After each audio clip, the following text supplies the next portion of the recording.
Est-ce que le débit de parole a un impact sur la vente? Eh bien oui. Une étude réalisée par B2B Sales Lab s'est intéressée à ce phénomène et à la rapidité du débit de parole pour certains commerciaux comparé aux autres. Alors, ils ont étudié deux aspects principaux. Le premier, c'est du côté du représentant commercial. Eh bien, sachez que les top performers ont un débit de parole en moyenne de 171 mots par minute.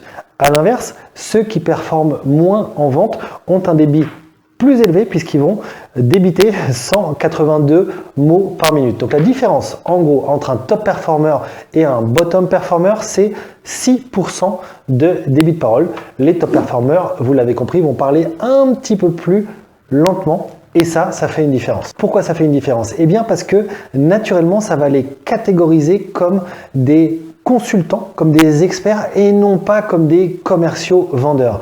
Et oui, quand on a un débit de parole très élevé, avec beaucoup d'enthousiasme généralement, eh bien on va vite tomber dans cette catégorie naturellement auprès des décideurs de quelqu'un qui cherche à vendre. Et c'est une catégorie qu'il faut absolument éviter de nos jours. Le débit de parole plus lent va donc nous positionner différemment, mais va également permettre de donner une image de confiance. Vous le savez peut-être, mais les personnes qui parlent plus lentement dégagent naturellement une image de confiance auprès de leurs interlocuteurs. L'autre conséquence intéressante, c'est que les décideurs se mettent eux aussi à parler lentement quand on leur parle soi-même lentement. Et oui, il a été constaté que donc pour les top performers qui parlent donc 6% plus lentement que les autres, eh bien leurs interlocuteurs vont eux parler 12% plus lentement.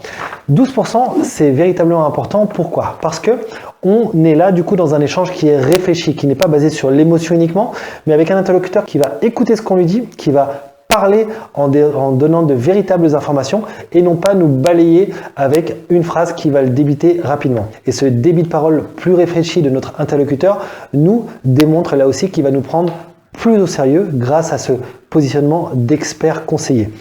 En termes de chiffres, le décalage de 12%, à quoi ça correspond? Eh bien, les décideurs vont débiter généralement 174 mots par minute quand ils ont affaire à un top performer, alors que quand ils ont affaire à quelqu'un qui va très très vite, qui performe généralement un petit peu moins en vente, eh bien les décideurs dans ce cas vont débiter 198 mots par minute, donc un ratio beaucoup plus important.